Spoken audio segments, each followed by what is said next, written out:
Hey, what's up, everybody? True Boxing here. Thank you for coming back to get hit with the truth. So today we're continuing my 2023 top 10s as we are going to look at my number 5 super middleweight in the world right now, former 2-time world title challenger, John Ryder of the United Kingdom. Excuse me. Now, before we get into that, if you could smash the like button, leave a comment, or subscribe to the channel, I really do appreciate any and all support that I can get as I continue to build my channel here. So John Ryder entered the year number 3. He drops 2 spots to number 5. But he was coming off of a really good year. That's why he was at number 3. He had defeated Daniel Jacobs in an upset by a split decision earlier in the year. And then he got undefeated Zach Parker in the ring for the WBO's interim title. And he defeated him by a TKO win when Parker had to retire due to an injury. So Canelo Alvarez was looking for a soft touch type opponent ahead of a bigger fight later in the year.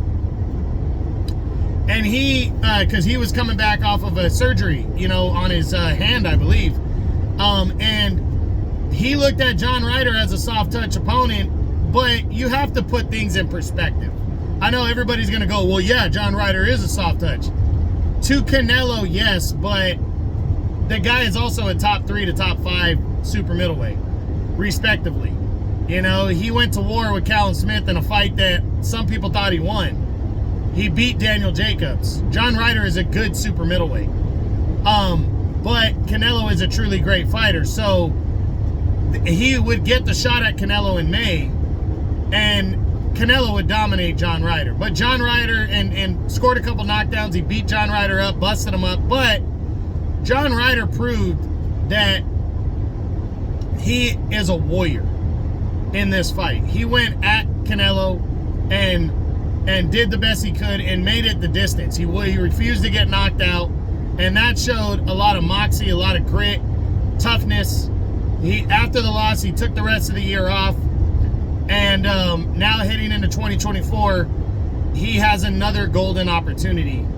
In a couple weeks' time, January 27th, he's facing Jaime Munguia, the undefeated contender on the rise, who's trying to get in line for Canelo. And I think this is as close to a 50-50 fight as you can get. I did a breakdown on this fight already. Go and check it out. I really think John Ryder has a good chance of pulling off this victory. I think this fight can go either way. I did pick against John Ryder in this fight, but I really do think it's a coin toss fight. But the fact that Munguia is 8 years younger than Ryder, I think is going to play the major difference. But John Ryder is tough as nails. He is. This is a tough fighter. 32-6, 18 knockouts, but he is your consummate blue chip fighter. He really is. And he's a grinder, and he's there. Those 6 losses, don't be fooled by those. He lost to Canelo. He lost the controversial decision to Callum Smith, and that was the last defeat prior to Canelo. That was in 2019.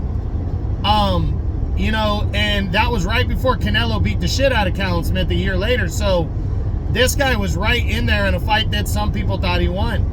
And all his other 4 losses came prior to that. And they came against, like, Billy Joe Saunders was one of them.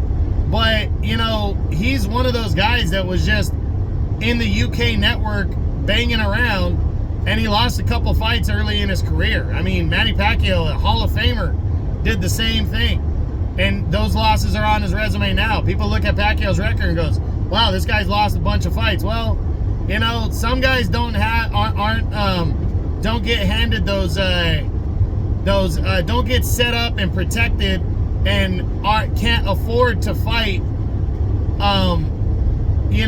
and carefully pick their guys. They have to risk it and go out there, and they lose.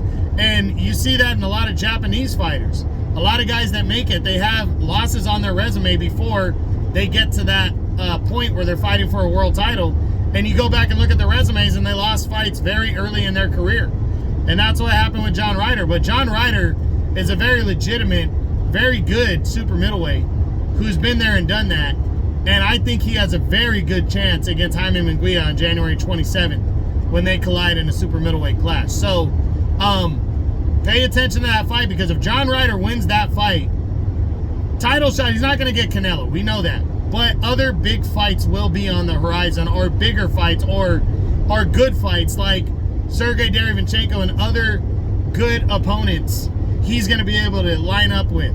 And if he loses this fight, especially if he loses convincingly, say Munguia knocks him out, or it's a one-sided decision, I wouldn't be surprised if John Ryder contemplates retirement, or he really becomes a true gatekeeper of the division, you know?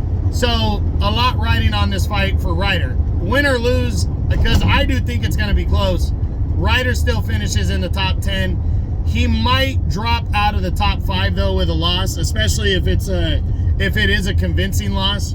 But I really do believe he's going to be in this fight, and it's going to be interesting. So we'll see what happens. But that's it. That's what I got. That's my number 5 super middleweight in the world right now at 168 pounds, as my 2023 top 10s continue in the super middleweight division. I hope you enjoyed the video. If you did, smash the like button, leave a comment, or subscribe to the channel.